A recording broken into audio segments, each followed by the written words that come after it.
ፕሮቴስታንት እምነት ተቆነጻጽሎ ተከፋፍሎ 33000 የእምነት ድርጅት ሆኗል። አይነቱ የፕሮቴስታንቱ ያ ሁሉ በክርስቶስ ስም አምናለሁ ነው የሚለው። ግን 4 ነገር ይጎለዋል። አንደኛ ክርስቶስን አምላክ ብለው አያመልኩትም፣ ከፈጣሪነቱ ያሳንሱታል። አንድ ሁለተኛ የክርስቶስን ፈቃድ አይፈጽሙም፣ የራሳቸውን ፈቃድ ነው የሚፈጽሙት። ብዙ ሰዎች ከኦርቶዶክስ ተዋሕዶ እምነት መጥተው ወደ ሌላ አዳራሽ ሲገቡ ምንድን ነው የሚያደርጉ? መጾም ያቆማሉ፣ መጸለይ ያቆማሉ፣ መስገድ ያቆማሉ፣ ብርድ መመታት ያቆማሉ፣ ድንግልናን ይጠላሉ፣ ምንኩስናን ያጣጥላሉ። ከዚያ ተመልከቱ መከራን ይጠላሉ። ለምን ሲባል በጌታዬ ጸድቄአለሁ ይላል ማለት ነው። ስለዚህ ተመልከቱ የእግዚአብሔርን ፈቃድ ለመፈጸም ሳይሆን እንዲያውም ምን ይባላል በቤተ ክርስቲያን ሊቃውንት ዘመን ይላል የኃጢአት በጣም ከባዱ ኃጢአት በጽድቅ ስም የሚሰራ ኃጢአት ነው ይባላል። በጽድቅ ስም የሚሰራ ኃጢአት መቼም ቢሆን ማቆሚያ የለውም። ለምን ስትሉት አይ እኔ ለክርስቶስ ብዬ ነው የማደርገው ይላል።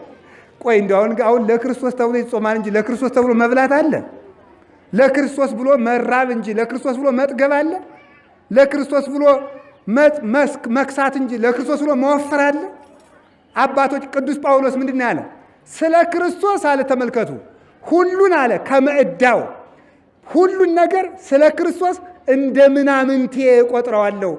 እንደ ምናምንቴ ከመርብሖ ለክርስቶስ። ለምን ብዬ ነው ሁሉን እንደ ምናምንቴ? ምንድን ልብሱን፣ ጌጡን፣ አክሊሉን፣ ዘውዱን፣ ሹመቱን፣ ሽለማቱን፣ ምግቡን፣ ዘመዱን፣ ስልጣኑን እንደዚህ ያለውን ሁሉ እንደ ጥራጊ ቆጥረዋለሁ አለ ቅዱስ ጳውሎስ። ለምን ስንለው ከመርብሖ ለክርስቶስ እኔ የምፈልገው አለ ይሄንን ዓለም አጥቼ ክርስቶስን ማትረፍ ነው የምፈልገው። እሱን ማትረፍ ስለምፈልግ ሁሉን ነገር እንቀዋለሁ።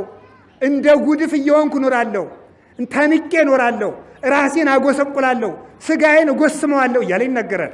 ስለዚህ ትክክለኛው ክርስትና ዓለምን አጥቶ ክርስቶስን ማትረፍ ነው።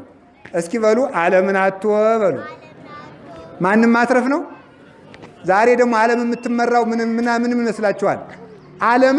ዓለም የዛሬ ሰው የሚመራበት ዓለምን አትርፎ ክርስቶስን ይከስራል ወይም ክርስቶስን ያጣል ማለት ነው።